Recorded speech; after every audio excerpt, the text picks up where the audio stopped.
રામ નારાયણ રામ। આજના આ ખાસ કાર્યક્રમમાં આપણે ધ્યાન મેડિટેશન વિશે વાત કરીશું।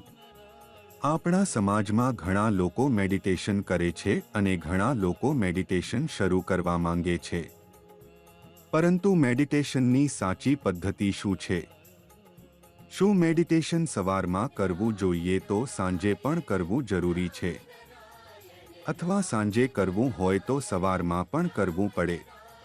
મેડિટેશન કેટલો સમય કરવું જોઈએ અને કેવી રીતે કરવું જોઈએ?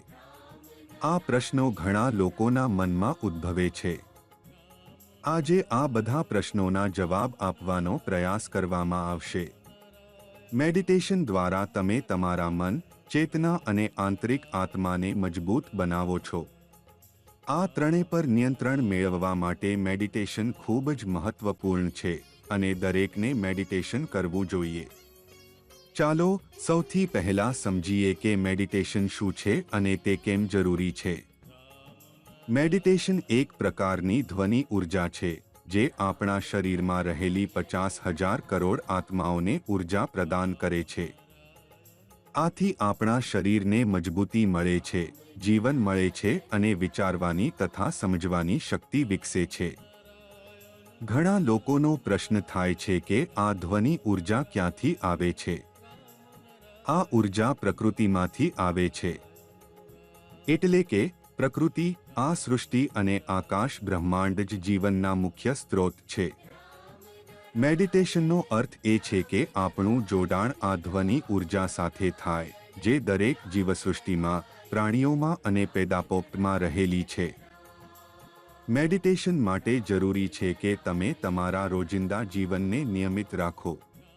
દિવસભર કામ કરો, રાત્રે થોડું વહેલું ભોજન કરો અને સૂતા પહેલા આરામદાયક સ્થિતિમાં બેસી મેડિટેશન કરો। આ પ્રક્રિયા દ્વારા તમને શાંતિ અને ધ્વનિ ઉર્જાની પોઝિટિવિટી મળે છે।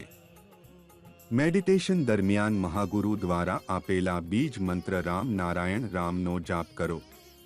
આ મંત્ર તમારા જીવનમાં આનંદ અને શાંતિ લાવશે। આ મંત્રથી તમે બ્રહ્માંડ સાથે તમારું જોડાણ અનુભવો છો।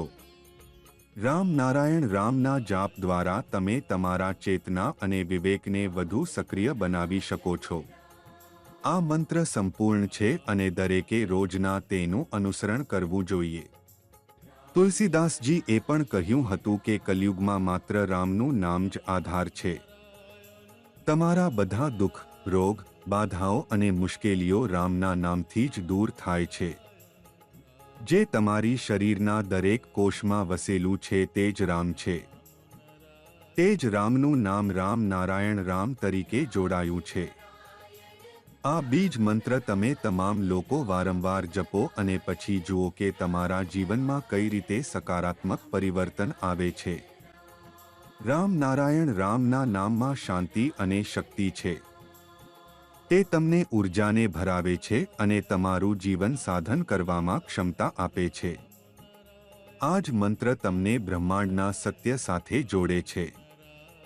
આજકાલના પરિસ્થિતિમાં ઘણા લોકો ઘરોમાં નિરાશા, તણાવ અને ડિપ્રેશનમાં ફસાયેલા છે। આ સમસ્યાઓના કારણે ઘણા લોકો સામાજિક રીતે પોતાનું સુખ વ્યક્ત કરી શકતા નથી। આ દુનિયામાં દરેક જીવ સુખી રહેવા, સમૃદ્ધ બનવા અને સુખદ જીવન જીવવા માંગે છે। લોકો આ જીવન માટે ખૂબ મહેનત પણ કરે છે, પરંતુ જ્યારે તે પ્રયાસ નિષ્ફળ જાય ત્યારે તેમને નિરાશા અને કુંઠા ઘેરે લેતી હોય છે। આથી તે લોકો ધીરે ધીરે સમાજથી કટીને રહેવા લાગે છે અને પોતાની ઈચ્છાઓ અને સુખદ ક્ષણો જાહેર કરવાનું ટાળી દેતા હોય છે। આપણાની આ પરિસ્થિતિમાંથી બહાર નીકળવાનો એક જ માર્ગ છે, તે છે રામ નારાયણ રામના બીજ મંત્રનું જપનાનું। આ મંત્રનું જપનામ કરવા માટે ખાસ આકૃતિ અથવા મુદ્રાની જરૂરિયાત નથી। તમે તમારા રોજિંદા કાર્ય કરતી વખતે પણ તે જપવાનું શરૂ કરી શકો છો અથવા શાંત સ્થાન પર જઈને મનથી જ પણ જપ કરી શકો છો। આજકાલ ખૂબ મહત્વપૂર્ણ છે કે તમે તમારા વિવેકને ઓળખો। આ વિવેક જ તમને સુખ, શાંતિ અને સફળતાનો માર્ગ દર્શાવે છે। તમારા અંદર વિચારશક્તિ અને સમજણાની ઉર્જા પેદા થાય તે આ જ વિવેક દ્વારા શક્ય થાય છે। જે રામ નારાયણ રામના જપનાથી જ જાગે છે. જેમ જેમ તમે આ બીજ મંત્રનું જપન કરે તેમ તેમ તમારા અંદરનો આ વિવેક વધુ અને વધુ શક્તિશાળી બને. તેથી દરેક પ્રાણીએ સજાગ અને પ્રભાવશાળી રીતે રામ નારાયણ રામ સાથે જોડાવાની જરૂર છે.